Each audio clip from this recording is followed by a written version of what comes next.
கர்த்தர் சொன்ன சகரியா 12:6 100% தீர்க்க தரிசனம் நிறைவேறியது. மீண்டும் எருசலேம் திரும்பவும் தன் ஸ்தானமாகிய எருசலேமிலே குடியேற்றப்பட்டிருக்கும். இப்போ முழுக்க முழுக்க எருசலேம் குடியேற்றப்பட்டாகி விட்டது. ஆண்டவர் சொன்னபடியே துல்லியமாய் தீர்க்க தரிசனம் நிறைவேறிடுச்சு. அங்கே பார்த்தீங்கன்னா இப்போ இருக்கிற இடம் இது, இப்போ இந்த இடத்த நீங்கள் பார்க்குறீங்க இல்லையா, அந்த இடத்துக்கு பேர் டோம் ஆஃப் ராக் அப்படின்னு பேர். அதாவது இங்கே தான் தேவாலயத்தை சாலமோன் கட்டினார். அதுக்கப்புறம் தேவாலயம் இடிக்கப்பட்டு இங்கே ஒரு வழிபாட்டு தலம் இருக்கிறது. இந்த இடத்த பற்றி இப்போ நீங்கள் கண்டிப்பாக இங்கே உட்கார்ந்துருக்கிறவங்க, ஒரு வேளை நீங்கள் லைவில் பார்த்துருக்கிறவங்க கண்டிப்பாக நீங்கள் தெரிந்து கொள்ள வேண்டிய மிக முக்கியமான ஒரு விஷயம் இருக்குது.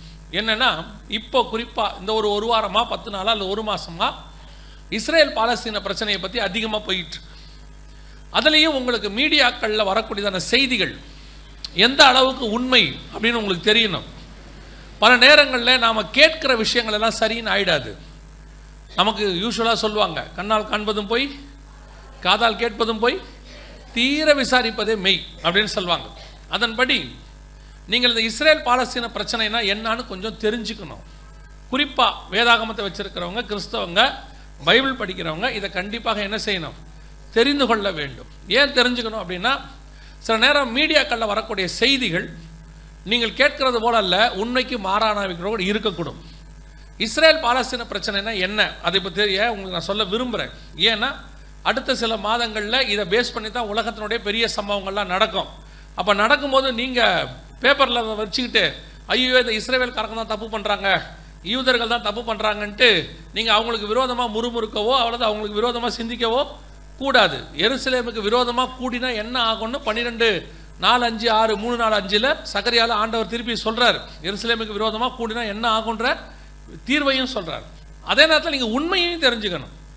யாருக்கும் இங்கே உண்மை நம்ம சொல்ல வேண்டியது பைபிளில் இருக்கிற காரியம் தான். அது நல்லா கவனிங்க. இஸ்ரேல் பாலஸ்தீன பிரச்சனை என்றால் என்ன, இந்த தேசம் யாருக்குரியது, எப்பேற்பட்டது, குறிப்பாக எருசலேம் யாருக்குரியது, குறிப்பாக இந்த இடம் யாருக்குரியது அப்படிங்கிறத நீங்கள் தெரிஞ்சுக்கணும்.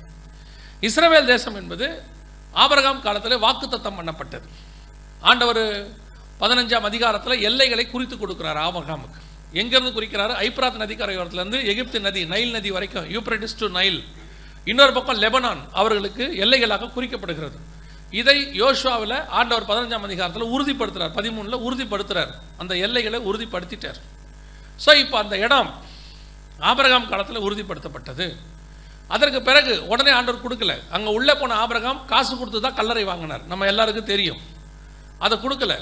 அடுத்து அங்கே ஈசாக்கு குடியிருந்தார், அங்கே யாக்கோபு குடியிருந்தார். அவர்கள் 70 பேர் எகிப்துக்கு போனார்கள். திருப்பி 430 வருஷம் கழித்து அவர்கள் திருப்பி கொண்டு வரப்பட்டார்கள். அதற்கான 400 வருஷத்தை விலை கிரயத்தை இஸ்ரவேலர்கள் எகிப்தில் செலுத்தி இருக்கிறார்கள். எகிப்தில் செலுத்தி விட்டு தான் இங்கே வந்தாங்க. சரி, அது கூட முக்கியம் இல்லை. அவர்கள் அங்கே தானே குடியிருந்தார்கள். எப்போ வரைக்கும், நேபுகாத் நேச்சார் காலம் வரைக்கும் அவங்க குடியிருந்தார்கள். நேபுகாத் நேச்சார் காலத்தில் அவர்கள் சிறைப்பட்டு போனார்கள். 70 வருஷம் கழித்து மீண்டும் கொண்டு வரப்பட்டார்கள். ஆனாலும் அவர்களுக்கு ஆளுகை கொடுக்கப்படவில்லை. மேதிய பெர்சியர்கள், கிரேக்கர்கள், ரோமர்கள் அரசாண்டார்கள். ரோமர்கள் காலத்தில் தான் இயேசு வருகிறார். அந்த காலத்திலும் அவர்களுக்கு ஆளுகை கொடுக்கப்படவில்லை. அதற்கு பிறகு 70 ஆண்டு கிபி 70 அவர்கள் சிதறடிக்கப்பட்டார்கள். அதற்கு பிறகு 1918 இந்த இஸ்ரவேல் தேசம் முழுக்க ஆங்கிலேயர் வசம் வந்துச்சு. ஆங்கிலேயர் வசம் வரும்போது, அது வரைக்கும் நல்லா தெரிந்து கொள்ளுங்கள், பாலஸ்தீனர்கள் என்கிறவர்கள் 5ஆம் நூற்றாண்டு வரைக்கும் அங்கே கிடையாது. இயேசு கிறிஸ்துவுக்கு 500 வருஷம் வரைக்கும் பாலஸ்தீனர்கள் அங்கே கிடையாது. அப்படி ஒரு இனமே கிடையாது. நல்லா புரிஞ்சுக்கணும் நீங்கள் இதெல்லாம், இந்த ஹிஸ்டரியை தெரிஞ்சு வச்சுக்கோங்க. அதற்கு பிறகு 1918 தான் அங்கே ஒரு யுத்தம் நடந்தது. இதுக்கு நடுவில் கிபி 70 இந்த ஆலயம், அங்கே இருந்த தேவாலயம் இடிக்கப்பட்டது. செருபாபேல் கட்டினது இடிக்கப்பட்டது. 10ஆம் நூற்றாண்டில் இந்த வழிபாட்டு தலம் கட்டப்பட்டது. அதற்கு பிறகு 1918 ஆங்கிலேயர்கள் இதை ஜெயித்தார்கள். இவர்கள் ஆங்கிலேயர்கள் 2ஆம் உலக யுத்தத்தில் ஜெயிப்பது, 1ஆம் உலக யுத்தத்தில் ஜெயிப்பதற்கு காரணம் ஒரு யூத விஞ்ஞானி, சர் வைஸ்மேன் அப்படிங்கிறதான யூத விஞ்ஞானி. அவர் தான் அந்த ஜெயிப்பதற்கு காரணமாக இருந்தார். அப்போ ராணி கேட்டாங்க, உங்களுக்கு என்ன வேணும் அப்படின்னு கேட்டபோது, அப்போது இந்த யூத விஞ்ஞானி சொன்னார், எங்கள் ஜனங்கள் அகதிகளாக சுற்றி கொண்டிருக்கிறார்கள். எத்தனை வருஷம்? 1900 வருஷமா. எனக்கு எதுவும் வேணாம், எங்கள் ஜனங்க எங்கள் தேசத்துக்கு திரும்பி வர்றதுக்கு என்ன கொடுங்க, பர்மிஷன் கொடுங்க. ஏன்னா இப்போ இது உங்கள் கண்ட்ரோலில் இருக்குது. நீங்கள் நினச்சா கொடுக்க முடியும், ஏன்னா உங்கள் நாடு இப்போ நீங்கள் கொடுக்கலாம் அப்படின்னு சொன்னபோது அவர்கள் அங்கே திரும்பி வருவதற்கு உத்தரவு கொடுக்கப்பட்டது. அப்படி கூட உத்தரவு எப்படி கொடுக்கப்பட்டது தெரியுமா? 1 மடங்கு தான் கொடுக்கப்பட்டது, 2 மடங்கு அரபியர்கள் வசம் கொடுக்கப்பட்டது. 3 பிரித்து 2 மடங்கு அரபியர்களுக்கும் 1 மடங்கு இஸ்ரவேல் கையிலையும் கொடுத்தாங்க. 1918 1948 வரைக்கும் 30 வருஷம் இஸ்ரவேலர்கள் திரும்பி வரல. எல்லாரும் அவங்கவுங்க தேசத்தில் எங்கெங்கெல்லாம் இருந்தாங்களோ 1900 வருஷமாக அங்கேயே இருந்தாங்க. அந்தந்த தேசத்தில் அவங்கவுங்க சந்தோஷமாக இருந்தாங்க. ஆனால் கொஞ்சம் பேர் மட்டும் வந்தாங்க. வந்து அந்த பாலைவனமாக இருந்த தேசத்தை கொஞ்சம் கொஞ்சமாக மாற்ற ஆரம்பித்த போது அங்கேருந்த அரபியர்கள் இந்த பாலைவனத்தை இவனுங்க என்ன பண்ண போகிறாங்கன்னு நினச்சிக்கிட்டு இஸ்ரவேலர்கள் கேட்டதுனால அந்த பாலைவன தேசத்தை விற்று கொடுத்தாங்க. அவங்க விற்று கொடுத்துட்டாங்க, அதாவது காசுக்கு விற்றுட்டாங்க. கொஞ்சம் கொஞ்சமாக தேசம் வாங்கப்பட்டது. 1948 பார்க்கும்போது இஸ்ரவேல் தேசம் 2 மடங்கு யூதர்கள் கையிலையும் 1 மடங்கு அரபியர்கள் கையிலையும் இருந்துச்சு. இவங்க ஏமாற்றி வாங்கலை, காசு கொடுத்து வாங்கியிருக்காங்க. ஜெருசலேம் போஸ்ட் அப்படிங்கிற பத்திரிக்கை 1930களில் வந்தது இருக்குது, லைப்ரரியிலும் இருக்கும், நீங்கள் போய் படிக்கலாம். இஸ்ரவேல் லைப்ரரி இருக்கும், இல்லைன்னா ஆன்லைனில் இருக்கும், நீங்கள் போய் படிக்கலாம். அங்கே அவங்க தெளிவாக கொடுத்துருக்குறாங்க, அரபியர்கள் காசுக்கு தான் விற்றாங்க தேசத்தை, ஃப்ரீயாக கொடுக்கல. 1930களுக்கு மேலே தான் அரபியர்களுக்கு தோண ஆரம்பிச்சிச்சு இவங்க ஏன் தேசத்தை காசு கொடுத்து வாங்குறாங்கன்னு சொல்லி. அதுக்குள்ளே 2 மடங்கு போயிருச்சு. அதற்குள்ளே 2ஆம் உலக யுத்தம் வந்தது. 2ஆம் உலக யுத்தத்தின் முடிவில் இந்த 2 மடங்கு தேசத்தை தங்கள் கையில் வச்சுக்கிட்டு யூதர்கள் ஐநா சபையில் அனௌன்ஸ் பண்ணாங்க, கேட்டாங்க, பர்மிஷன் கேட்டாங்க, எங்களை ஒரு தேசமாக அங்கீகரிங்கன்னு சொன்னாங்க. அப்பொழுது ஐநா சபையில் எல்லாரும் சேர்ந்து ஓட்டு போட்டு, ரஷ்யா உட்பட எல்லாரும் சேர்ந்து ஓட்டு போட்டு தான் இஸ்ரவேலுக்கு அந்த தேசம் கொடுக்கப்பட்டது. 1948 தேசம் தனி நாடாக மாறியது. இஸ்ரவேல் தேசம் துளிர்த்தது. அதுக்கு பென் கூரியன் என்கிறவர் பிரதமராக மாறினார். எல்லாம் சட்டப்படி தான் நடந்துச்சு. இது நடந்தது 1900 மே 14. இது நடந்த உடனே சுற்றி இருக்கிற 6 நாடுகள், எகிப்து, ஈராக்கு, லெபனான், சிரியா, மற்ற நாடுகள்லாம் சேர்ந்து இஸ்ரவேலுக்கு விரோதமாக ஒரு போர் ஆரம்பித்தாங்க. எப்போ ஆரம்பித்தாங்க? மே மாதம் 15ஆம் தேதி, அதாவது சுதந்திரம் அடைஞ்ச மறுநாள். கிட்டத்தட்ட 1ஆம் உலக யுத்தத்தில் பழக்கம் உள்ள 7 நாடுகளும் பழக்கமே இல்லாத இஸ்ரவேல் தேசமும் சண்டை போட ஆரம்பித்தது. கடைசியில் இஸ்ரவேல் தேசம் 7 நாடுகளையும் ஜெயித்தது. 7 பேரும் 7 வழியாய் ஓடி போனார்கள். இஸ்ரவேல், இது ஹிஸ்டரி இருக்கு. இஸ்ரவேல் தேசம் ஜெயிச்சதுக்கு யூதர்கள் காரணம் அல்ல, யூதர்களின் தேவன் காரணம். அவர்கள் தான் அவர்களுக்கு பறந்து காக்கிற பட்சியை போல உதவி செய்தார். இந்த சாட்சியை யூதர்கள் மட்டும் சொல்லலை, அவர்களுக்கு விரோதமாய் சண்டை போட்ட எகிப்தியர்கள் சொன்னாங்க. அவங்க சொன்னாங்க, ஒரு பக்கம் நாங்கள் இஸ்ரவேலரை ஜெயிச்சுட்டு வந்துக்கிட்டே இருக்கோம், இஸ்ரவேலோட எல்லைக்குள்ள நுழையிற இடத்துல ஒரு குழவி வந்தது. அந்த குழவிகள் எப்பேற்பட்டது நாங்கள் பார்த்ததே இல்லை. 1000 கணக்கில் குழவிகள் வந்துச்சு. அது எங்களை துரத்த ஆரம்பித்தது. நாங்கள் ஓட ஆரம்பித்தோம். எங்கள் எகிப்து எல்லைக்குள் கொண்டு வந்து விட்டு விட்டு அந்த குழவிகள் திரும்பி போயிருச்சுன்னு சொன்னாங்க. இது புக்கில் இருக்குது, ஹிஸ்ட்ரியில் இருக்குது, நீங்கள் படிக்க முடியும். கர்த்தர் அற்புதம் செய்கிறார். அன்னையிலிருந்து இன்னைய வரைக்கும் இஸ்ரவேலர்கள் ஜெயிப்பதுக்கு காரணம் யூதனுடைய மூளை கிடையாது, கர்த்தருடைய கரம். அதுதான் அவனை காப்பாற்றி கொண்டிருக்கிறது. இது நடந்தது 1948. திருப்பி 1967 ஒரு பெரிய சண்டை இஸ்ரவேலுக்கு விரோதமாக நாடுகளெல்லாம் கூடிக்கொண்டது. யாம் கியூபர் வார்னு பேர். அதுக்கு பேர் 6 நாள் யுத்தம். அந்த 6 நாள் யுத்தத்தில் எருசலேமை அவர்கள் ஜெயித்தார்கள். சண்டை போட்டு ஜெயிச்சு வாங்கினாங்க. சண்டையை அவங்க ஆரம்பிக்கல, ஆரம்பித்தது எதிரி நாடுகள். ஏன்னா ஓய்வு நாள் அன்னைக்கு யூதன் சண்டை போட மாட்டான், அவன் அமைதியாக இருப்பான். அதனால் இந்த யுத்தத்துக்கு பேர் யாம் கியூபர், அதாவது ஓய்வு நாள் யுத்தம்னு பேர். அன்னைக்கு தான் எல்லாரும் அவனை அடிக்க ஆரம்பித்தாங்க. ஸோ ஓய்வு நாளில் ஆரம்பித்தா அவனை அடிச்சிடலாம், ஒரே நாளில் யூதனை ஜெயிச்சிடலான்னு சொல்லி ஓய்வு நாளில் எல்லாரும் சேர்ந்து சண்டை போட்டாங்க. ஆனால் யூதர்கள் ஓய்வு நாளில் ஒரு தடவை கூட திருப்பி சுடலை. அவர்கள் தடுத்து கொண்டே இருந்தார்கள். ஓய்வு நாள் சாயங்காலம் முடிவுக்கு வந்தது, திருப்பி அடிக்க ஆரம்பித்தார்கள். 5 நாளில் அத்தனை எதிரிகளும் முறியடிக்கப்பட்டார்கள். எருசலேம் இஸ்ரவேல் வசம் வந்துவிட்டது. இது யுத்தத்தால் வந்தது மட்டும் இல்லை. இதை நீங்கள் கொஞ்சம் திரும்பி பார்த்தீங்கன்னா, ஆபிரகாம் ஈசாக்கை பலி கொடுக்க கொண்டு போனது எருசலேமில். சாலேமின் ராஜா வந்து அப்பமும் ரசமும் கொடுத்தாரு, அது எருசலேம் ராஜா தான். அதற்கு பிறகு தாவீதோடைய தலைநகரம் எருசலேம் தான். 40 வருஷம் சாலமோனின் தலைநகரமும் எருசலேம் தான். ஸோ இது முழுக்க முழுக்க எருசலேம் இஸ்ரவேலுக்குரியது. இவங்க சொல்லக்கூடியதான இது நடக்கும்போது பாலஸ்தீனர்களே கிடையாது, அப்படி ஒரு இனமே இல்லை. சரி, அது ஒரு பக்கம் இருக்கட்டும். இஸ்ரேல் பாலஸ்தீனத்துக்கு என்ன பிரச்சனை? 1948 யுத்தம் வந்தபோது மறுநாள் 7 நாடுகள் சேர்ந்து இஸ்ரேலை அடிக்க முயற்சி பண்ணாங்க.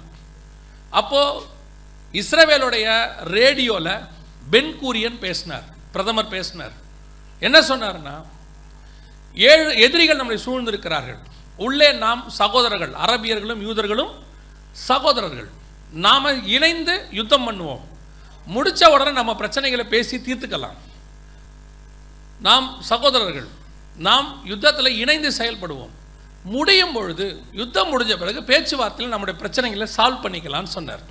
ஆனால் அந்த 7 நாடுகளும் என்ன சொன்னாங்க? அரபு நாடுகள், நாங்கள் எதிரிகள் யூதர்களோடு சண்டை போட போகிறோம், உள்ளே இருக்கிற அரபியர்கள் மத ரீதியாக எங்கள் சகோதரர்கள், நாங்கள் உங்களை என்ன செய்ய முடியாது, சாவடிக்க முடியாது, நீங்கள்லாம் வெளியே வந்துட்டீங்கன்னா நாங்கள் யூதனை முழுவதுமாக கிளியர் பண்ணி ஒரே நாளில் தேசத்தை உங்கள்கிட்ட திருப்பி கொடுத்துருவோம், பழையபடி முழுக்க முழுக்க நீங்கள் அரபியர்கள் இருக்கலாம் அப்படின்னு 7 நாடுகள் அவங்களுக்கு உத்தரவாதம் கொடுத்தாங்க.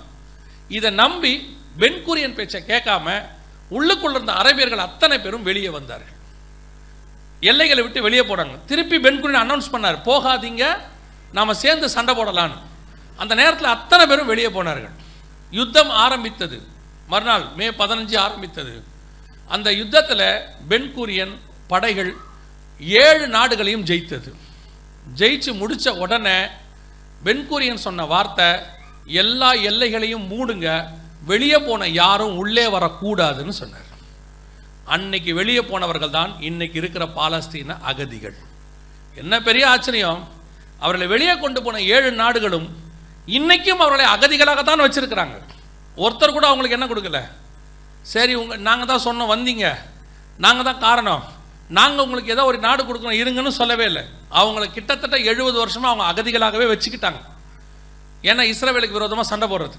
அது மட்டும் இல்லை, இன்னைக்கு பாலஸ்தீனர்கள் இருக்கிறதும் இஸ்ரேலுடைய எல்லைக்கு உட்பட்ட இடம்தான். இன்னைக்கும் பாலஸ்தீனர்களுக்கு வேலை கொடுக்கறது யாருன்னு அங்கே போய் பார்த்தீங்கன்னா இஸ்ரேலர்கள் தான் வேலை கொடுத்துக்கிட்டு இருக்கிறாங்க. ஸோ இது என்ன, ஏன் இஸ்ரேல் பாலஸ்தீன பிரச்சனைக்கு இதுதான் காரணம். இப்போ என்ன நடந்துச்சுன்னா, 2000க்கு மேலே தாங்கள் இருந்த அந்த இடத்தையே தங்கள் நாடாக பாலஸ்தீனர்கள் பிரகடனப்படுத்தினார்கள். அதுக்கு இஸ்ரேல் எதிர்ப்பு தெரிவிச்சிச்சு, இது எங்கள் நாடு, நாங்கள் ஜெயிச்சிருக்கிறோம், நீங்கள் தங்கறதுக்கு நாங்கள் கொடுத்தோம் இடத்த, இப்போது அந்த இடத்த நீங்கள் எடுத்துக்கிட்டு உங்களுதுன்னு சொன்னால் நியாயம் இல்லை அப்படின்னோடனே ஐநா சபையில் அதுக்கு எதிராக தீர்மானம் வந்தது. ஆனால் பாலஸ்தீனர்களுக்கு ஆதரவாக எப்படி இஸ்ரேலுக்கு 1948 போட்டாங்களோ இப்போ பாலஸ்தீனர்களுக்கு போட்டாங்க. போட்டது மட்டும் இல்லை, இப்போ இந்த எருசலேம் மையமாக இருக்குது 2 இடத்துக்கும். இது இப்போ இஸ்ரேலுக்கு தலைநகராக இருக்குது. அதுக்கு பின்னாடி காரணம் சொல்கிறேன். இப்போ பாலஸ்தீனர்கள் சொல்கிறாங்க, இதுதான் எங்கள் தலைநகரம், இந்த தேசத்தை இந்த பட்டணத்தை 2ஆக பிரிங்க, பாதி எங்கிட்ட கொடுங்க, பாதி யூதர்கிட்ட கொடுங்கன்னு. இப்போவும் சொல்கிறேன், இதில் ஒரு பிடி மண்ணை கூட யூதன் தர மாட்டான், இதில் ஒரு அடி கூட இஸ்ரேல்கிட்ட விட்டு கையை போகாது. காரணம், அது ஆபிரகாமுக்கு கர்த்தர் பண்ண வாக்குத்தத்தம், இப்போ இருக்கிற யூதனுக்கு பண்ண வாக்குத்தத்தம் இல்லை, அது ஆபிரகாமுக்கு பண்ணது, ஈசாக்குக்கு பண்ணது, யாக்கோபுக்கு பண்ணது. கர்த்தர் சொன்னவர் மனம் மாற மாட்டார், சொன்னது தான். இப்போ என்ன நடக்க போகுது அப்படின்னு கேட்டால், இஸ்ரேல் பாலஸ்தீன பிரச்சனை. இங்கே மாஸ்க் இருக்கு, இந்த மாஸ்க்கு விரோதமாக நிறைய போராட்டத்தை யூதர்கள் செய்கிறாங்க. ஆனாலும் அந்த வழிபாட்டு தலத்தை நிற்க வைக்கிறதுக்கு இஸ்ரவேல் ஒரு காரணம். ஏன் காரணம் அப்படின்னு கேட்டிங்கன்னா, 1967 ஜூன் மாதம் ஒரு ஒப்பந்தம், ஒரு சட்டம் இயற்றப்பட்டது. இஸ்ரவேலுக்குள்ள இருக்கிற எந்த வழிபாட்டு தலத்தையும் இடிக்கக்கூடாது அப்படின்னு இந்த சட்டத்தை போட்டது யாருன்னா இஸ்ரவேல் அரசாங்கம் போட்டுச்சு. போட்டு எல்லா வழிபாட்டு தலங்களையும் இஸ்ரவேல் பாதுகாத்துக்கிட்டு தான் இருக்கு.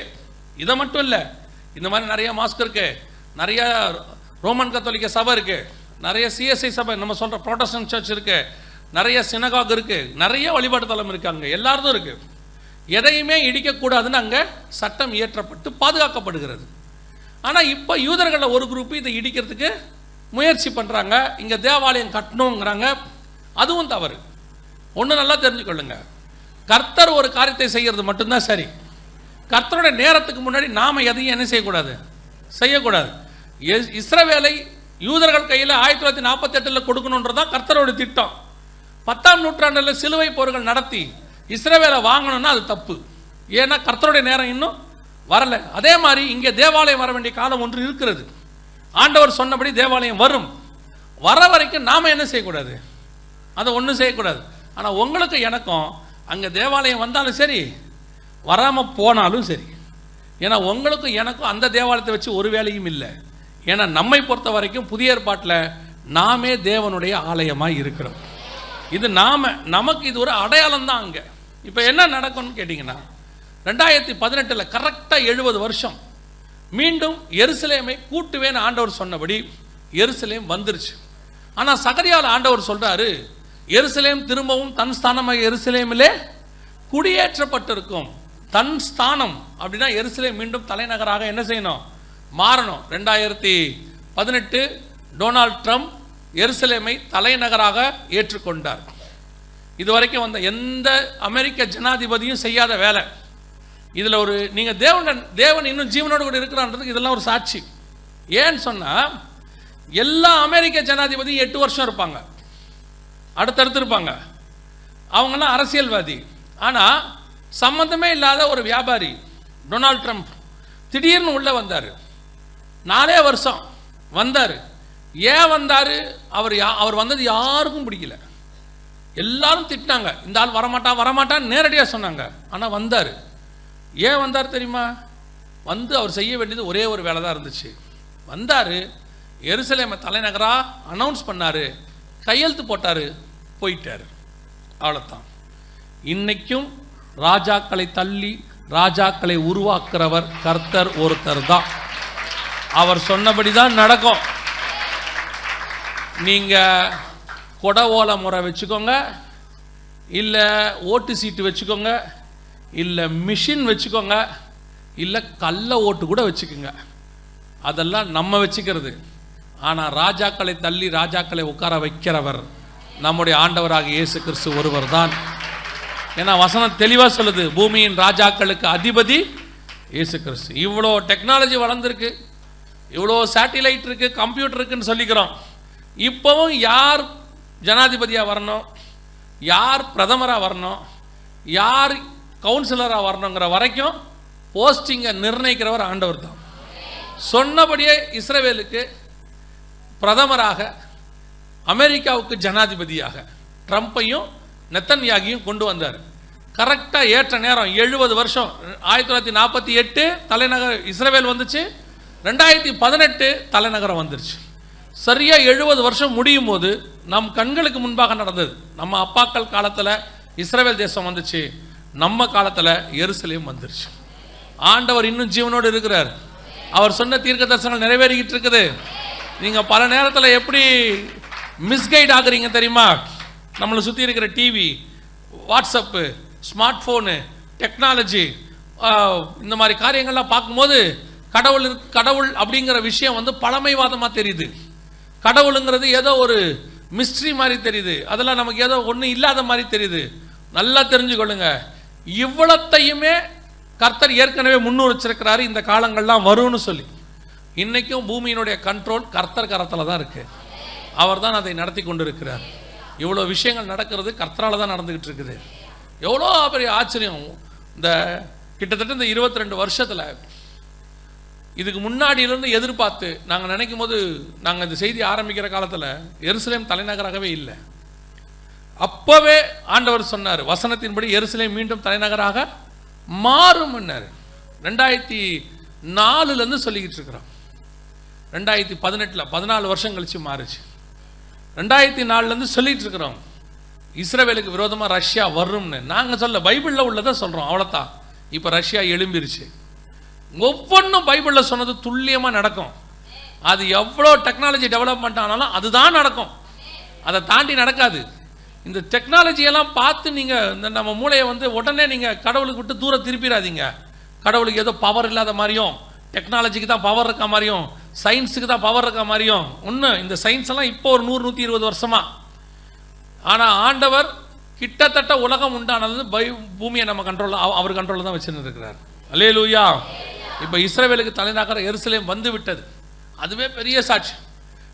2018 எருசலேம் வந்துச்சு.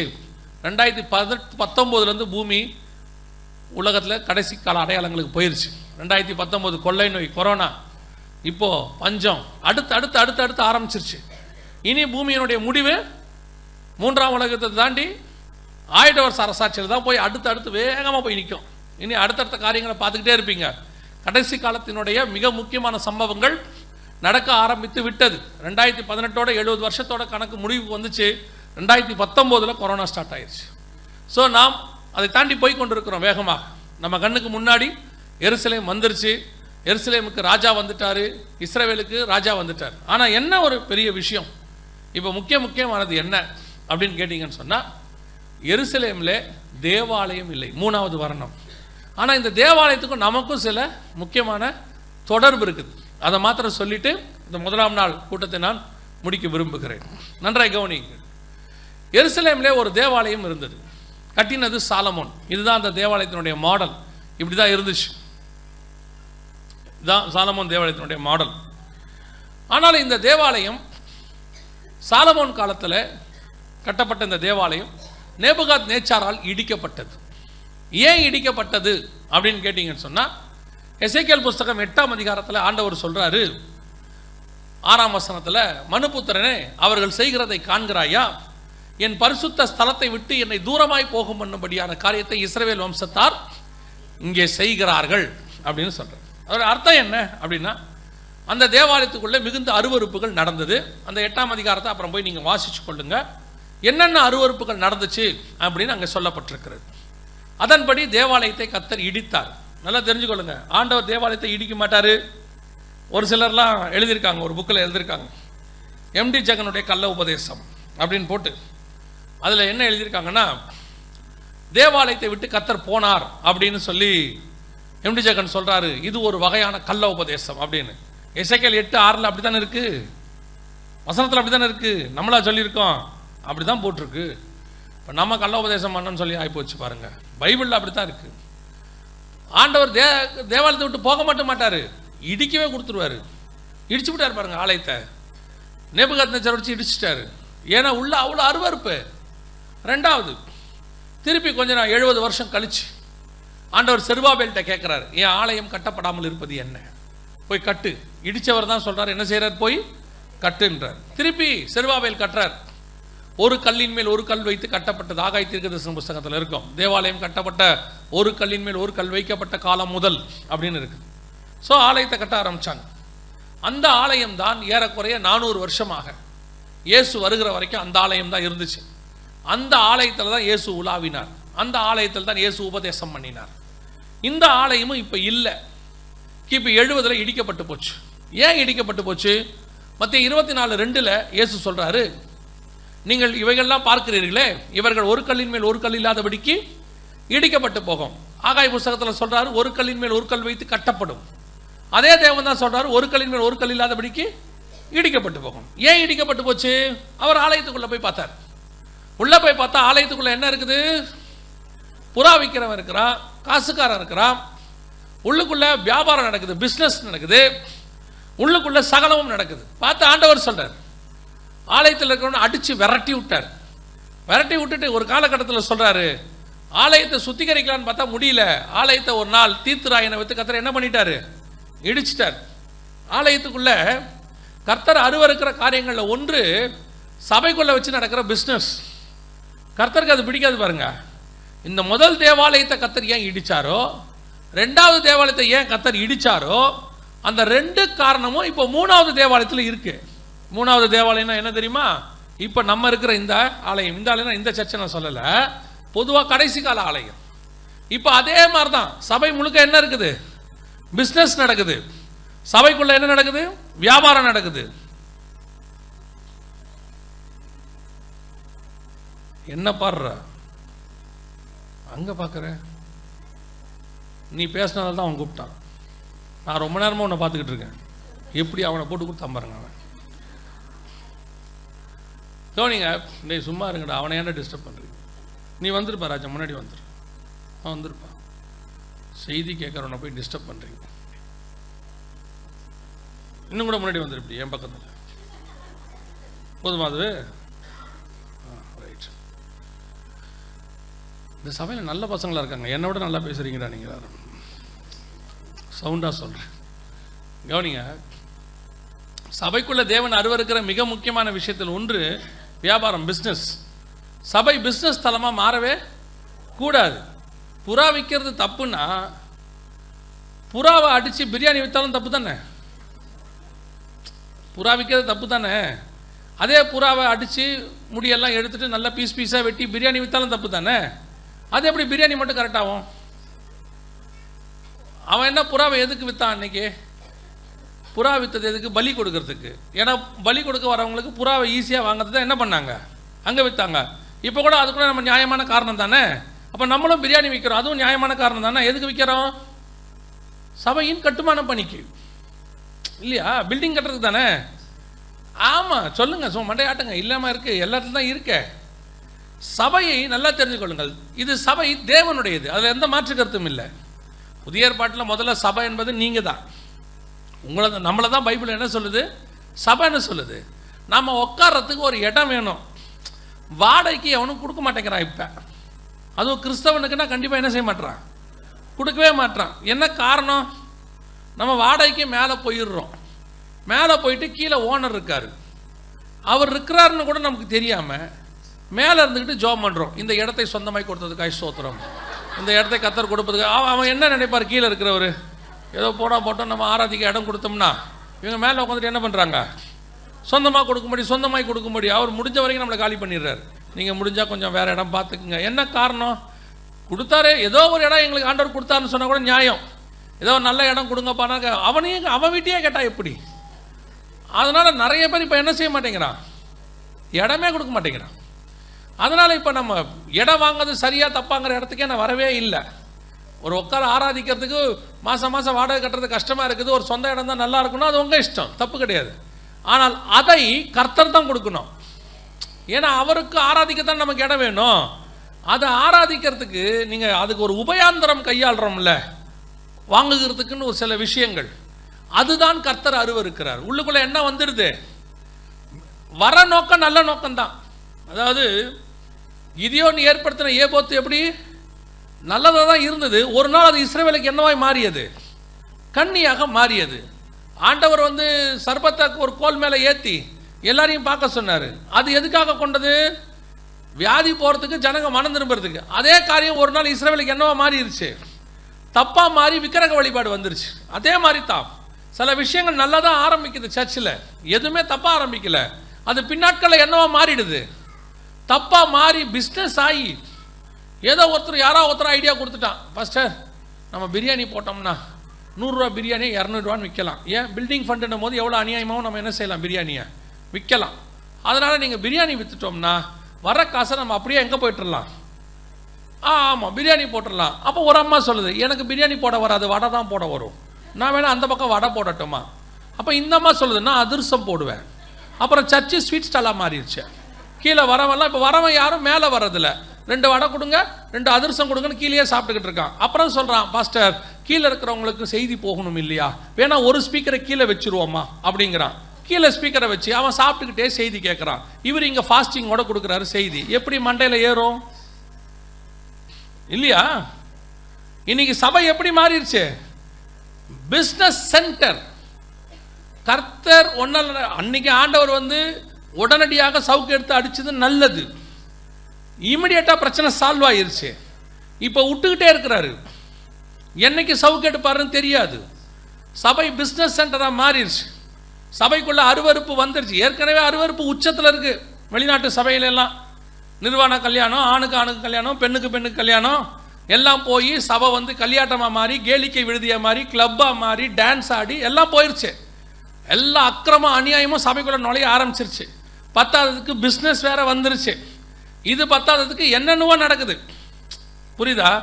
அதனுடைய விளைவு கர்த்தர் ஒரு காலகட்டத்தில் சபையை விட்டு தூரம் போனார், ஒரு காலகட்டத்தில் சபையை இடித்தார். அவ்வளோதான். இன்னைக்கு நிறைய நான் சொல்றது ஏதோ சர்ச்சை மட்டும் பேசணும்னு நினைக்காதீங்க. சர்ச்சை என்பது நான் சொல்றது நம்மளை சிதறி போக பண்ணுவார். கர்த்தருக்கு அருவருப்பான காரியங்கள் உள்ளே இருக்கும்போது நம்மளை விரட்டி விட்டுருவார் ஆண்டவர். அதான் இப்போ நடக்குது பாருங்க, சபைக்குள்ள உட்காந்துக்கிட்டு. ரொம்ப கேர்ஃபுல்லாக இருந்து கொள்ளுங்க. நிறைய பேர் கேட்குறாங்க, அது எப்படி ஆண்டவர் ஆலயத்தை இடிப்பார்? கட்டுறதுக்கு உரிமை உள்ளவர் இடிக்கவும் செய்வார்.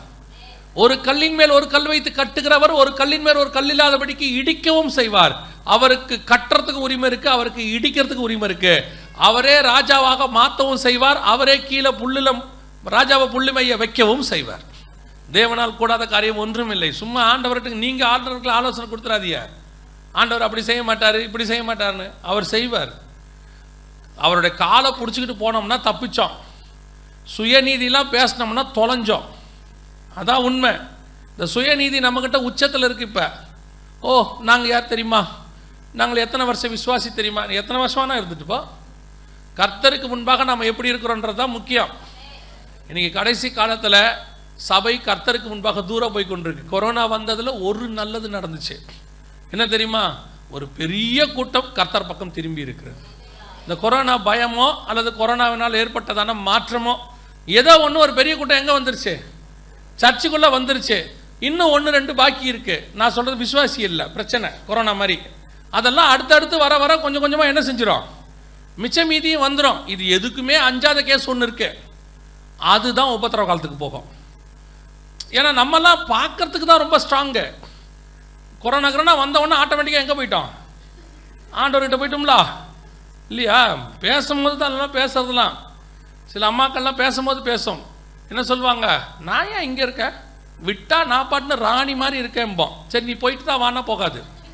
இந்த அம்மாவுக்கு நல்லா தெரியும் போனால் நம்ம நிலைமை என்ன. இல்லை நான் சொல்கிறது வெறும் அம்மாக்களுக்கு, ஐயாவுக்கும் தெரியும். நீ போனால் என்ன எங்களால் முடியாதா? நான்லாம் விட்டெறிஞ்சால் ஹோட்டல்லேருந்து காசு சாப்பாடு வரும்பான். வரும் ஸ்விக்கியில் வந்த உடனே 560 ரூபா பில்லும்பான். 560? அந்த சாப்பாடை வாங்கினோன்னா ஃபோன் அடிப்பான், எப்போ வருவ திரும்பி, எவ்வளோ நாள் அப்படிமா. அந்த அம்மா சொல்லலாம், அதெல்லாம் நான் வரமாட்டேன். சரி பிரச்சனைனா அப்படி தான் இருக்க செய்யும், அந்த பில்லை பார்த்துக்கிட்டே பேசுவான், நீ கொஞ்சம் சீக்கிரம் வந்துட்டீங்கன்னா நல்லது பாரு அப்படிமா. என்ன எல்லாம் பேசும்போது எல்லாம் பேசுறது தான். பிரச்சனைன்னு வந்தால் தான் எங்கே வர்றது, திரும்பி வந்துடுது. அந்த மாதிரி ஸ்பிரிச்சுவலியும் அப்படித்தான். நாங்கள்லாம் முழங்கால் போட்டால் 3வது வானத்தை கீழே இறக்கிடுவோம்பா. கொரோனா வந்தோடனே கத்தாவே நான் ஒன்றும் இல்லை, ஏதாவது பார்த்துக்கிட்டு காப்பாற்றிருங்கம்பா. இல்லையா? நல்லா தெரிஞ்சுக்கொள்ளுங்க, கர்த்தர் நம்மை கிருபையாய் காப்பாற்றி கொண்டு இருக்கிறார். அவர் கரத்துக்குள்ளே இருக்கிறதுனால பிழைச்சிக்கிட்டு இருக்கோம், இல்லை தொலைஞ்சிருப்போம். எப்பேற்பட்ட ராஜாக்களும் ராணிகளும் காணாமல் போயிட்டாங்க. நான் என்னுடைய ஆட்சி, என்னை பற்றி தெரியுமா, நான் யார் தெரியுமா அப்படின்னதெல்லாம் எப்படி செத்தாங்கன்னே தெரியாமல் செத்தவங்களாம் இருக்காங்க. புரியுதா உங்களுக்கு? புரிஞ்சாலும் சரி புரியாவிட்டாலும் சரி. அதனால் கிருபையை நம்பினீங்கன்னா பொழைச்சான். கர்த்தர் நல்லவர், அவர் கிருபை என்றும் உள்ளது. அல்லேலூயா. அதான் ரொம்ப முக்கியம். கவனிச்சுக்கொள்ளுங்க. இப்போ 3வது தேவாலயம் வரும் கண்டிப்பாக. இதுதான் நமக்கு அடையாளம்னு வச்சுக்கோங்க.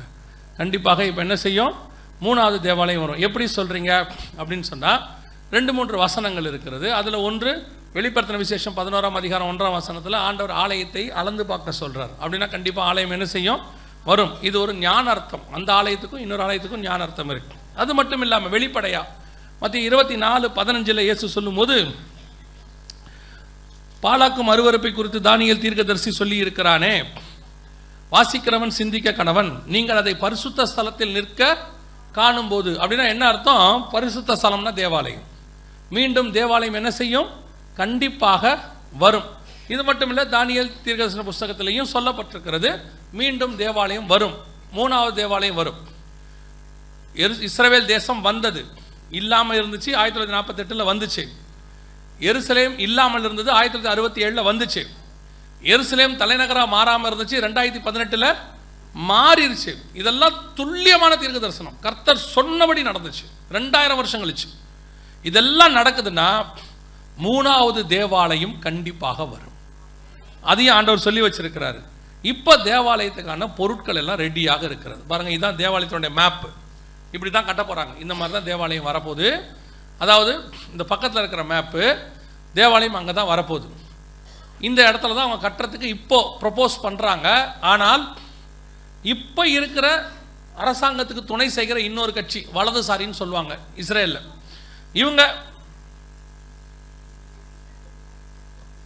இவங்க தேவாலயத்தை அரசாங்கம் கொடுக்குற இடத்துல கட்ட தயாராக இல்லை. அவன் என்ன சொல்கிறான்னா, இந்த இடத்துல தான் நான் கட்டுவேங்கிறான். இப்போ இருக்குது இல்லை ஒரு வழிபாட்டு தலம், அங்கே தான் நான் கட்டுவேன் அடம் முடிக்கிறான். இதுக்கு முன்னாடி வரைக்கும் நெத்தன்யாகு வந்து கொஞ்சம் சாஃப்டாக இருந்தார், ஏன்னா அவருக்கு மெஜாரிட்டி இருந்துச்சு. இப்போ அவருக்கு என்ன இல்லை, மெஜாரிட்டி இல்லை. அதனால் வலதுசாரிகள் வந்து அவரை ப்ரெஷர் கொடுக்குறாங்க, இந்த இடத்துல நாங்கள் தேவாலயம் கட்டணும் அப்படின்னு சொல்லி அவங்க என்ன செய்கிறாங்க, முயற்சி செய்கிறாங்க. இதுக்காக அவங்க ஏற்கனவே என்ன பண்ணி வச்சுருக்கிறாங்கன்னா, இந்த மாதிரி தேவாலயத்துக்கான பொருட்கள் எல்லாம் வாங்கி வச்சுருக்கிறாங்க. எல்லா பொருட்களும் ரெடியாக இருக்குது. தேவாலயம் கட்டுவதற்கான அத்தனை காரியங்களும் அவங்ககிட்ட இப்போ இருக்குது. இந்த டெம்பிள் இன்ஸ்டியூட் அப்படின்னு சொல்லக்கூடியதான ஒரு ஒரு ஆர்கனைசேஷன் வச்சுக்கோங்களேன், அது அங்கே இருக்குது இஸ்ரவேல். அவங்க 3வது தேவாலயம் கட்டுறதுக்கான எல்லா பொருட்கள் நீங்கள் நம்பினா இருக்குது, அந்த வீடியோ இருக்குது. கல் வரைக்கும் வாங்கி வச்சுருக்காங்க. ஆலயத்தை கட்டுறதுக்கு சைடு நம்ம செங்கல் வாங்கி வைக்கிறோம்ல, அந்த மாதிரி அவங்க கல், பெரிய பெரிய கல்லுனா ஒரு கல் 5 அடிக்கு 5 அடிக்கிட்ட இருக்கும், அதை காட்டுவாங்க. அதில் அந்த கல்லையே அவங்க என்ன பண்ணி வச்சுருக்கிறாங்க, வாங்கி ரெடியாக வச்சுருக்காங்க. தங்கம் வெள்ளி என்னென்ன வேணும், ஆசாரியனுக்கு தேவையான ட்ரெஸ்ஸு எல்லாம் ரெடியாக இருக்குது. இப்போவே 5-3 அடுக்கும் ரெடியாக இருக்குது. அது மட்டும் இல்லை, இது வந்து இதெல்லாம் அவங்க ரெடி பண்ணது. இது இல்லாமல் இந்த தேவாலயம் கட்டினாங்கன்னா, ஒரு வேலை கட்டினாங்கன்னா உள்ளே போகிறதுக்கு ஃபஸ்ட்டு போகிறதுக்கு பலி செலுத்தி தான் போவாங்க. ஏன்னா யூதர்கள், இப்போ நமக்கு அந்த பலி தேவையில்லை, நமக்கு தேவன் பலி ஆயிட்டார், நமக்கு பலி முடிஞ்சிருச்சு. எபிரேயர்கள் நிருபம் அப்படி தான் சொல்லுது, நமக்கு பலி என்ன செஞ்சிருச்சு, முடிஞ்சிருச்சு, ஒரே தரம் பலி ஆயிட்டார். அவங்களுக்கு பலி முடியல, அவங்க இயேசுவை தேவனாக ஏற்றுக்கொள்ளலை, அதனால் அவங்களுக்கு பலி முடியல. அவங்க இப்போ பலி செலுத்துவாங்க, அதுக்கு ஒரு பலி தேவை.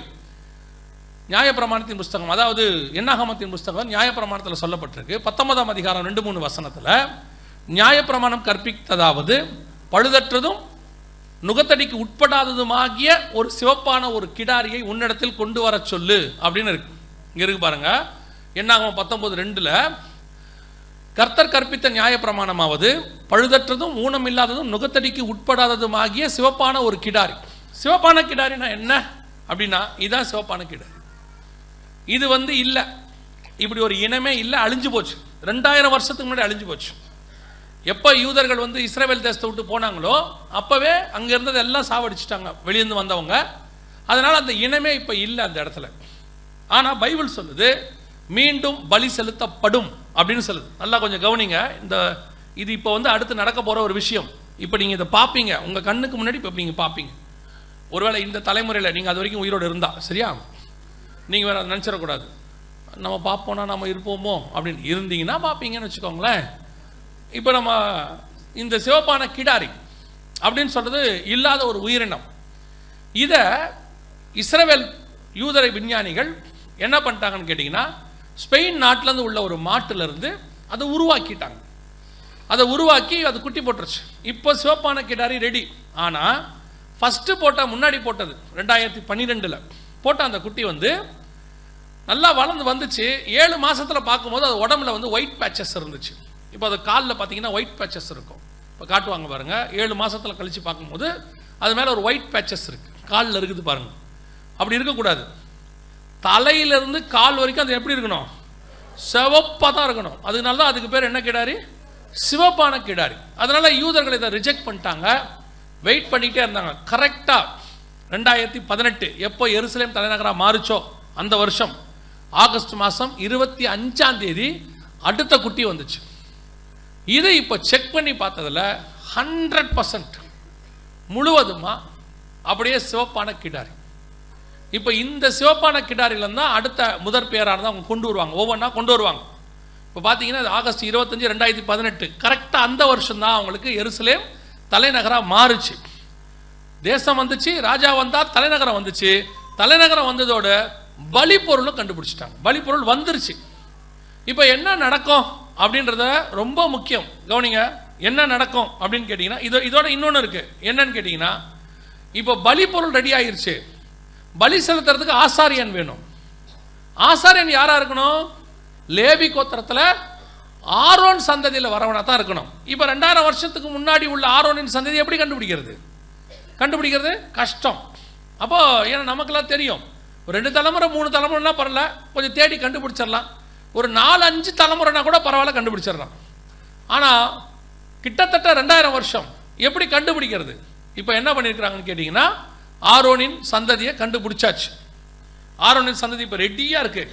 இதை வந்து நார்த் ஆப்பிரிக்காவில் உள்ளதான ஒரு ஜபா ஆலயத்தில் உள்ள ஒரு ஆளை வச்சு சடனாக ஒரு இடத்துக்கு போகும்போது கண்டுபிடிச்சி அவருடைய பூர்வீகத்தை ஆராய்ந்த போது லேவி கோத்திரத்தில் உள்ளதான ஆசாரிய பட்டத்துக்குரிய ஒரு ஆளை இப்போ கொண்டாந்துட்டாங்க. இப்போ அவங்களுக்கு ப்ராக்டிஸ் கொடுத்து அந்த காலேஜெல்லாம் கட்டி ஆசாரியத்துக்கு தேவையான எல்லாமே ரெடியாக இருக்குது. இப்போ லேவி கோத்திரத்தை ஆள் ரெடி, பலி பொருள் ரெடி, எல்லாம் ரெடி.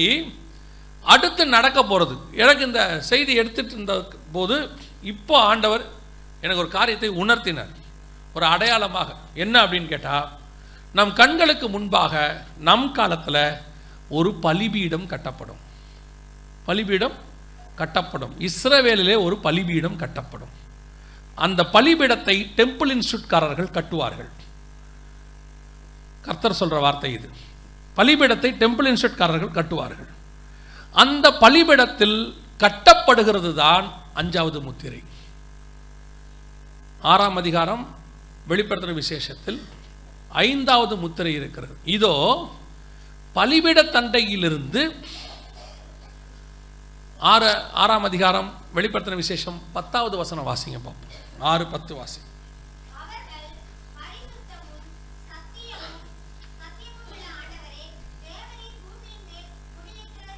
6:9 வாசிங்க பார்ப்போம்.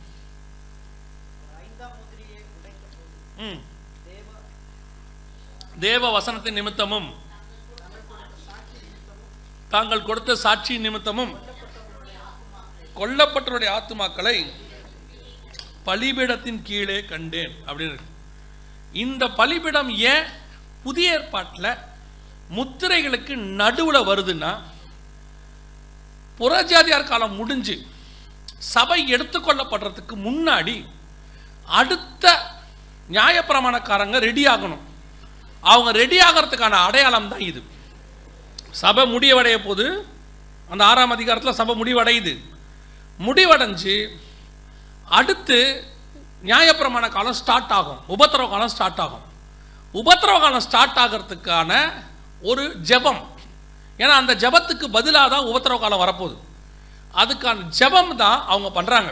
தேவரீர் எது வரைக்கும் எங்கள் ஆத்துமாக்களுக்கு நீர் பதில் கொடுக்காமல் இருப்பீர், எங்களுடைய இதுக்கு பதில் கொடுக்காமல் இருப்பீர்னு கேட்குறாங்க. எங்கேருந்து கேட்குறாங்கன்னா, பலிபீடத்துக்கிட்டேருந்து கேட்குறாங்க. அப்படின்னா இந்த பலிபீடம் திரும்பி வரணும். இப்போ ஆண்டவர் என்ன சொல்கிறாருன்னா, உங்களை போல உள்ள சகோதரர்கள் எண்ணிக்கை நிறைவாகும் அளவும். அடுத்த வசனத்தில் இருக்குது, வாசிங்க பாப்பா. அடுத்த வசனத்தில்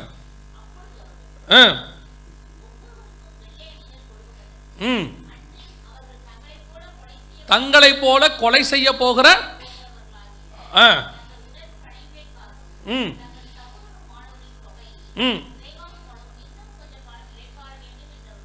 சொல்லப்பட்டது. அப்படின்னா இன்னும் கொஞ்சம் பேர் கொலை செய்யணும்னா இன்னும் பலிபீடம் வரணும்னு அர்த்தம். இதோடைய அடையாளம் என்ன, வெளியரங்கமான அடையாளம் என்னன்னா, கர்த்தர் எனக்கு உணர்த்தினதை உங்களுக்கு சொல்றேன். ஒரு பலிபீடம் நம் கண்களுக்கு முன்பாக கட்டப்படும் இஸ்ரவேலிலே தேவனுடைய ஆலயத்திற்கு அடையாளமாக.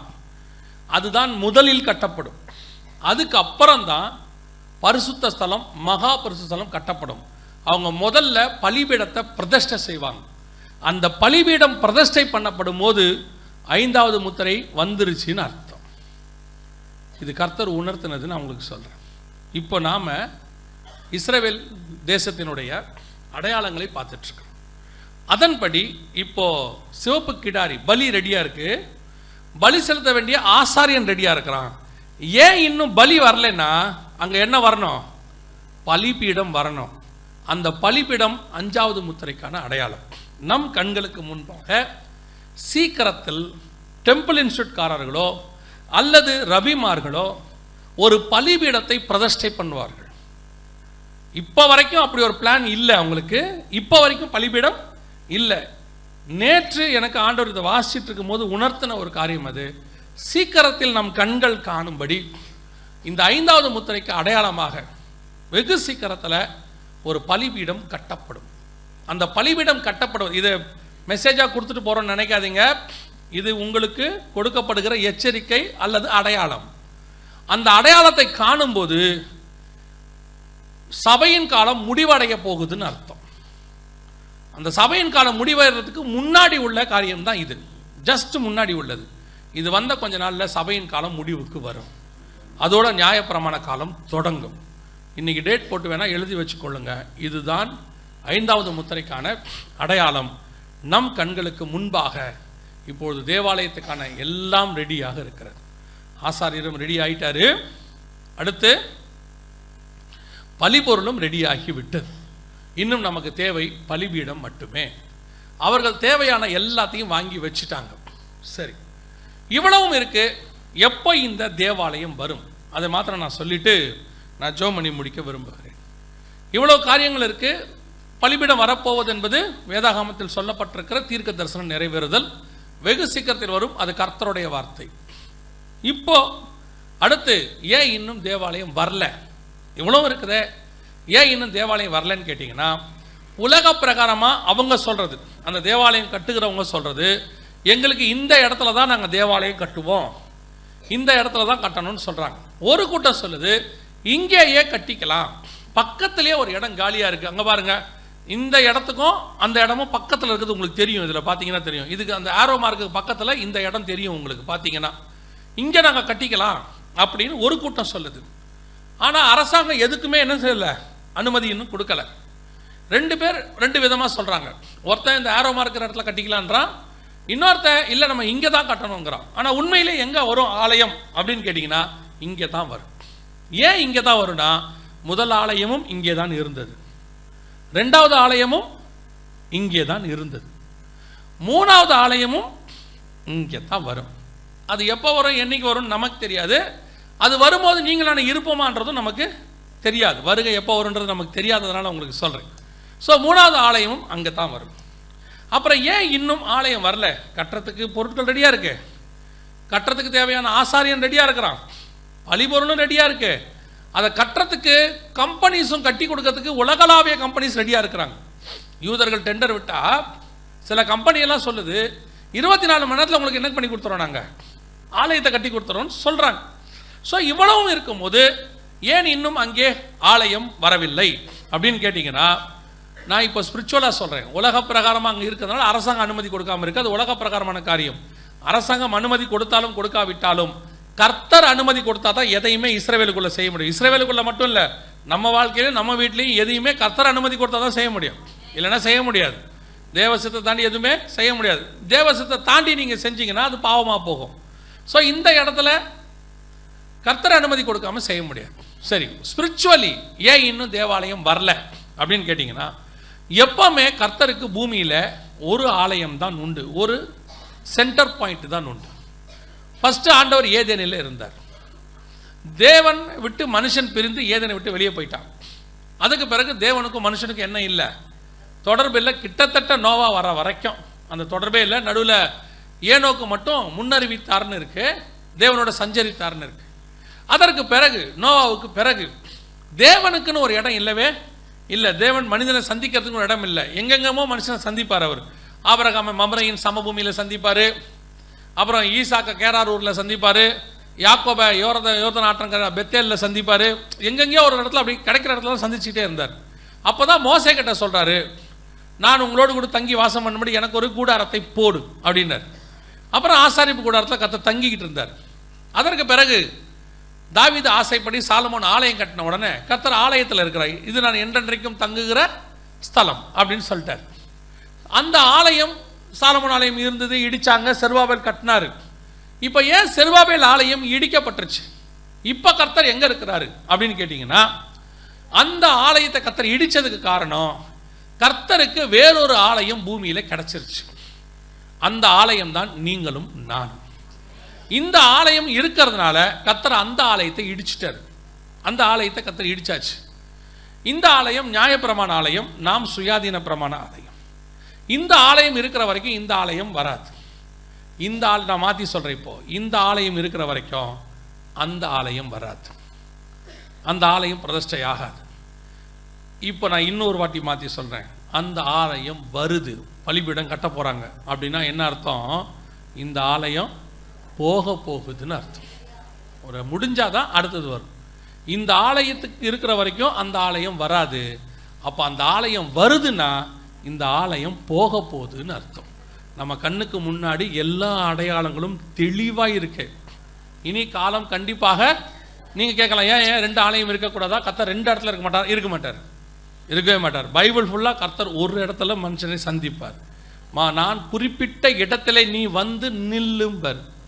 தேவன் குறிப்பிட்ட இடத்திலே அவர்கள் கூடி ஓர் இடத்துல ஒருமனப்பட்டு கூடி வந்திருக்கையில் அங்கே பரிசுத்த ஆவியானவர் இறங்கினார். The particular place. கர்த்தருக்கு எப்பவுமே ஒரு இடம், அவர் சொல்கிற இடம் ரொம்ப முக்கியம். ஸோ இப்போ ஆண்டவருக்கு ஒரு இடம் இருக்குது, நீங்களும் நானும் தான் அந்த ஆலயம். நம்ம அத்தனை பேரும் ஒவ்வொரு ஆலயமெல்லாம் இல்லை, நாம் அவருக்குள் இசைவாய் கட்டப்பட்டு கொண்டிருக்கிறோம். நாம் அத்தனை பேரும் ஒரே ஆலயம்தான். புரியுதா? நம்ம அத்தனை பேரும் ஒரே ஆலயம்தான். நமக்கு தான் இந்த டினாமினேஷன்லாம் இருக்கு, அதெல்லாம் நம்ம வச்சுக்கிட்டது. எது? நான் தான் ஏஜி, நான் தான் ஏசிஏ, நான் தான் சிபிஎம், நான் தான் full gospel, half gospel, quarter gospel, நான் வந்து இண்டிபெண்ட், நான் வந்து ரிப்பப்ளிக்கு. நீங்கள் என்ன வேணாலும் வச்சுக்கோங்க, வாட் எவர் இட் இஸ். நாம் வந்து பெண்டிகாஸ்டல், ப்ராட்டஸ்டன்ட், எப்படி வேணால் வச்சுக்கோங்க. இதெல்லாம் நம்ம உண்டாக்கி கொண்டது. பரலோகத்தில் இப்படி ஒன்று கிடையவே கிடையாது. பரலோகத்தில் ஆண்டவர் கோட்டா சிஸ்டமே வைக்கலை. ப்ராட்டஸ்டன்ஸ்லாம் ரைட்டில் உட்காந்துக்கோங்க, சிபிஎம்மில் லெஃப்டில் உட்காந்துக்கோங்க, ஃபுல் காஸ்பல் ஃப்ரண்ட்டில், ஏஜி பேக்கில், ஏசிஏ ரைட் கார்னரில், அப்படிலாம் கிடையவே கிடையாது. பரலோகத்தை பொறுத்த வரைக்கும் உண்மையும் உத்தமம் உள்ளவர்கள் உள்ளே வந்துடலாம். அக்கிரம செய்கைக்காரன் அப்படியே போயிடணும். உங்கள் டினாமினேஷனு, உங்களுடைய சபை பாகுபாடு, அந்த சபை இந்த சபை, நாங்கள் ஒரு ஈன சபை, எங்கள் சபைக்குள்ளே வேறு ஆளை விட மாட்டோம், நாங்கள் ஒரே ஆள் தான் உள்ளே உட்காந்துருப்போம். உட்காந்துக்கோ. பரலோகத்தில் வேற ஆள் வந்து உட்காந்துருப்பான், அப்போ என்ன பண்ணுவேன்? ஏந்திரிச்சு பரலோகத்தை வெளியே போயிடுவியா? அப்படின்னாலும் போ, ஒன்றும் பிரச்சனை இல்லை. அந்த இடத்துக்கு நாங்கள் வேற ஆளை கூப்பிட்டுக்கிறோம். உனக்கு இந்த பாகுபாடெல்லாம் இருந்துச்சுன்னா தொலைஞ்ச பார்த்துக்க. நான் சொல்கிறது நிஜம். இந்த நமக்குள்ள இந்த சபைக்குள்ள நிறைய பாகுபாடு இருக்கு. படித்தவன், படிக்காதவன், ஏழை, பணக்காரன், அப்புறம் வந்து சிவப்பானவன், கருப்பானவன், அந்த ஜாதிக்காரரு, இந்த ஜாதிக்காரரு, நாங்கள் அவரோட உட்கார மாட்டோம், அந்த ஜாதி சபைக்குள்ளே போக மாட்டோம். போகாத, போகவே போகாத. ஒரு சிலர் சொல்கிறாங்க, அது ஆக்சுவலாக நமக்கு அது ஒத்து வராது. பாருங்கள், பரலோகம் கூட தான் உனக்கு ஒத்து வராது, நீ வராத. நீ வந்தீங்கன்னா தொல்லை எங்களுக்கு. நாங்கள் ஒரு மனமாக ஆராய்ச்சிக்கிட்டோம், குறுக்கால வந்து நீ கெடுத்து விடுவேன், தூதனையே பிரிச்சிருவேன் நீ எல்லாம். அப்புறம் தூதர்களே சங்க ஆரம்பிச்சிருவான். லூசு பயிலுவோம். சபைக்குள்ளே உட்காந்துக்கிட்டு நாங்கள் அந்த நல்லா தெரிஞ்சுக்கொள்ளுங்க, நீ வேதாகமத்தை விசுவாசிக்கிறன்னா ஜாதியை நம்பக்கூடாது. ஏன்? ஒரு ஆதாம் ஏவாளுக்குள்ளேருந்து அத்தனை பேரும் வந்திருக்கிறாங்கன்றது தான் பைபிள் சொல்கிற நம்பிக்கை. ஒரு அப்பா அம்மாவுக்கு பிறந்தவனுக்கு இத்தனை ஜாதி வரும்? யோசிச்சு பாருங்க. ஒரே அப்பா அம்மாக்குள்ள தான் வந்தோம் நம்ம அத்தனை பேரும். இல்லைங்க, அப்படிலாம் இல்லைங்க, அத்தனை பேரையும் ஒழிச்சு முடிச்சாச்சு. ஒரு நோவாவுக்கு 3 பையன், 3 பேருக்குள்ள தான் முழு உலகம் வந்திருக்கு. 3 பேருக்குள்ள எப்படி இத்தனை ஜாதி வரும்? மண்டையில் மசாலா கிடையாது. அது சொன்னாலும் புரியாது. நாங்கள் யார் தெரியுமா? நீ யாரை வேணா இருந்துட்டு போ, நீ எல்லாம் இங்கேயே வச்சுக்கோ. இதையெல்லாம் சபைக்குள்ளே கொண்டு வந்து சபையை நாசம் பண்ணினா பரலோகத்தை நினைச்சு கூட பார்த்துறாத. நீ நினைச்சிட்டு இருக்கிற உமது அடியானை உங்களுடைய ராஜ்யத்தில் சேர்த்துக்கொள்ளும்னு பெட்டியில் வச்சு அனுப்பி விட்டுட்டா நம்மளை பரலோகத்தில் சேர்த்துப்பாங்கன்னு சொல்றவனு வர மாட்டான், நீயும் போக மாட்டேன். ஏதோ உனக்கு கல்றையில் இடம் கொடுப்போம். பரலோகத்தில் ஜாதி பார்க்குற ஒரு ரூபாயிலும் போக முடியாது. ஏன்னா உன்னை விட்டா நீ பரலோகத்தை கெடுத்துருவ. அதான் உண்மை. சபைக்குள்ள எந்த பாகுபாடும் கிடையாது. வெறும் ஜாதி மட்டும் சொல்ல, எந்த பாகுபாடுமே கிடையாது. நீ உன் படிப்பு எல்லாத்தையும் தூக்கி அப்படியே செருப்பு கட்ட இடத்துல வச்சுட்டு வந்துரு. இங்கே எம்பிஏக்கு ஒரு மரியாதை, டாக்டருக்கு ஒரு மரியாதை, இன்ஜினியருக்கு ஒரு மரியாதைலாம் கொடுக்க முடியாது. புரியுதா உங்களுக்கு? இயேசு கிறிஸ்துவின் ரத்தம் இன்ஜினியரை தனியாக கழுவி டாக்டரை தனியாக கழுவாது. இயேசு கிறிஸ்துவின் ரத்தம் சகல பாவிகள் தான் கழுவும். என்ன? நீ டாக்டர் பாவி, அவர் இன்ஜினியர் பாவி, ஆக மொத்தத்தில் நீ பாவி, அவ்வளோத்தான். சபைக்குள்ள உட்காந்துக்கிட்டு படிப்பு பெருமை அதெல்லாம் உலகத்தில் உண்டானது. படித்தா அப்பேற்பட்ட பவுலே ஒன்றுமில்லை குப்பேன்ட்டான். கமாலியலில் படித்தவனே அமைதியாக இருக்கான். கோட்டா சிஸ்டத்தில் படித்ததெல்லாம் ஆடி தெரியுது.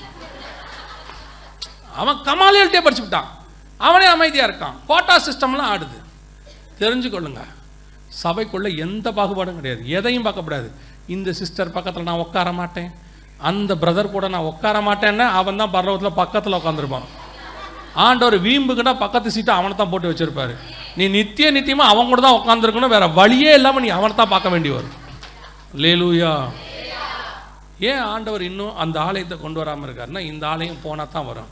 இந்த ஆலயம் ஏன் இன்னும் போகாமல் இருக்குன்னா, இந்த ஆலயம் இன்னும் ரெடியாகாமல் இருக்கு. மணவாட்டி ரெடியானால் தான் மணவாளனை சந்திக்க போக முடியும். இது மணவாட்டியை சரி பண்ணுகிற காலம். அவங்க கட்டுற ஆரம்பிக்கும் போது உனக்கு பக்குன்னு இருக்கணும். ஐயோ கல் வைக்க தொடங்கிட்டான், இங்கே கல் எடுப்பாங்க. அவன் பிரதிஷ்டை பண்ணால் நம்மளை இடிப்பாங்க.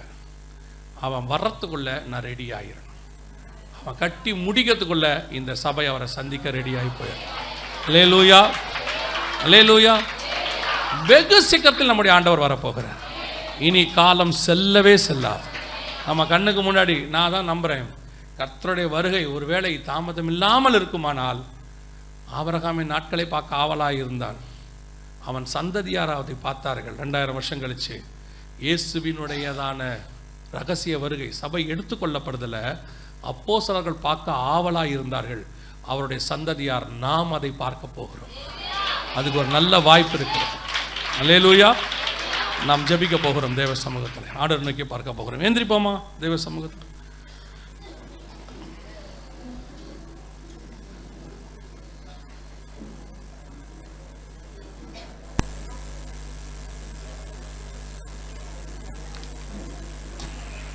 பேச வேண்டாம். ஏன் பேசுவீங்க? ஜஸ்ட் ஜெபம் பண்ணுங்க. 5 நிமிஷம், ஒரு 5 நிமிஷம் கண்களை மூடுவோம். நம் கண்களுக்கு முன்பாக எல்லா அடையாளங்களும் வெளியரங்கமாக தொடங்கிடுச்சு. முத்திரைகளாக இருந்த வசனங்கள் எல்லாம் கண்ணை மூடுற. நீயும் ஜெபம் பண்ண மாட்டேற, வரவனையும் ஜெபம் பண்ண விட மாட்டேங்கிற. கண்களை மூடுங்க, எல்லாரும் மூடுங்க.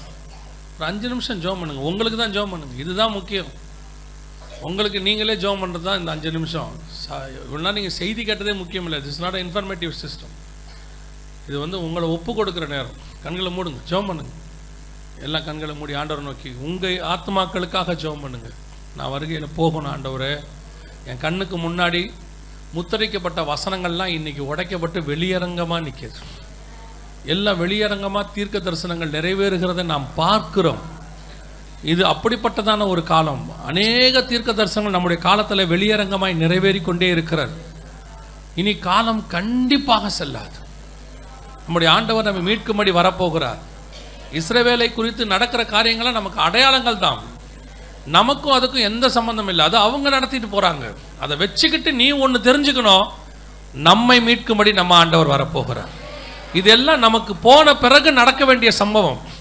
அதெல்லாம் இப்போ நடக்க ஆரம்பிக்குதுன்னா, அவங்க தொடங்க போகிறாங்கன்னா நம்முடைய முடிவு நெருங்கிருச்சுன்னு அர்த்தம். அதுக்கு தான் இந்த செய்தி. இது யாரையும் இங்கே பெரியவங்க சின்னவங்கன்னு சொல்கிறதெல்லாம் கிடையாது. இதோடைய நோக்கம் என்ன? ஒரு புறம் அவர்கள் தயாராகி கொண்டிருக்கிறார்கள், ஒரு புறம் நாம் தேவனை சந்திக்க தயாராகணும். அவருடைய ஆலயம் எப்போ வேணாலும் வரட்டும், நம்முடைய தேவன் எப்போ வர்றாரு அதான் நமக்கு முக்கியம். அதுக்கு தான் கர்த்தர் உங்களை எண்ணிய வச்சிருக்கிறார். நீங்கள் ஆராதிக்கிற தேவனை நாம் பார்க்க போகிறோம், கண்கூடாய் பார்க்க போகிறோம். வெகு சீக்கிரத்தில் மத்திய ஆகாயத்தில் எக்காலம் தோணிக்கும் பொழுது அவரை சந்திக்கும்படி ஒரு பெரிய கூட்டம் பறந்து போகும். கிறிஸ்துவுக்குள் மரித்தவர்கள் முதலாவது எழுந்திருப்பார்கள், பின்பு உயிரோடு இருக்கிற நாமும் அவரை சந்திக்கும்படி போவோம் என்று வசனம் சொல்லுகிறது. இனி காலம் கண்டிப்பாக செல்லாது, கண்டிப்பாக செல்லாது. ஒப்பு கொடுப்போமா தேவ சமூகத்தில்? ஒருவேளை நீ எதிலையாவது கர்த்தருக்கு பிரியமில்லாத காரியங்கள் இருக்குமானால் இன்னைக்கு ஆண்டவர் நோக்கி, ஆண்டவரே நீர் வரும்போது நான் ஒரு மாசற்ற மணவாட்டியாய், கரை திரையற்ற மணவாட்டியாய், கற்புள்ள கன்னிகையாய், ஒரே புருஷனுக்கு நியமிக்கப்பட்ட கற்புள்ள கன்னிகையாக உம்மை சந்திக்கிற மணவாட்டியாய் நான் மாறணும் ஆண்டவர் என ஒப்பு கொடு. நன்றி அப்பா, நன்றி நன்றி நன்றி. கொடான கொடி ஸ்தோத்திரம், கொடான கொடி ஸ்தோத்திரம் ஆண்டவர். மகிமையின் தேவன் வெகு சீக்கிரத்தில் வரப்போறதுக்காக உமக்கு நன்றி அப்பா, நன்றி ஆண்டவரே. ஒரு கூட்டத்தை கூட்டி சேர்ப்பதற்கு நீர் ஆயத்தப்படுத்தி கொண்டிருப்பதற்காக ஸ்தோத்திரம். இந்த கூட்டங்கள்லாம் ஆயத்த கூட்டம். இதெல்லாம் கர்த்தர் உங்களை ஆயத்தப்படுத்துறதுக்காக சொல்றது. இதன் மூலம் ஒரு பெரிய கூட்டத்தை தனக்கென்று கர்த்தர் வேறு விரிப்பார். ஹல்லேலூயா, ஹல்லேலூயா, ஹல்லேலூயா, ஹல்லேலூயா. நன்றி ஆவியானவரே. எல்லா கரங்களை ஆண்டவருக்கு நேராக உயர்த்தி, சர்வ வல்லமை உள்ள எங்கள் ஆண்டவரே, அருமையான ஞானங்களுக்காக உமக்கு நன்றி. நீர் வரும்போது நாங்கள் கரை திரையற்றவர்களாய் சந்திக்கிற கூட்டத்தில் காணப்பட கிருபை பாராட்டு. மகிமையின் தேவன் எங்கள் மத்தியிலே நீர் வரும்போது இங்கே இருக்கிற நாங்கள் அத்தனை பேரும் உமக்கு சித்தமானால் ஆண்டவரே, இந்த லைவ்ல பார்த்து கொண்டிருக்கிறவங்க கூட வருகையிலே பங்கடைய கர்த்தர் கிருபை பாராட்டுங்கப்பா. ஆண்டவரே, உமக்கு பிரியமில்லாத என்ன காரியங்கள் இருந்தாலும் எங்களை விட்டு நீங்கி போகட்டும் தகப்பனே. நீர் விரும்புகிற மனவாட்டியாய் மாற கிருபை பாராட்டும், ஆசிர்வதியும், வழி நடத்தும். நீர் மாத்திரம் மகிமைப்படும். உடைய வருகை தாமதிக்குமானால் நாளைய தினத்தில் சந்திக்க எங்களுக்கு கிருபைதார். எங்கள் ஆண்டவர் இயேசுவின் நாமத்தில் பிதாவே.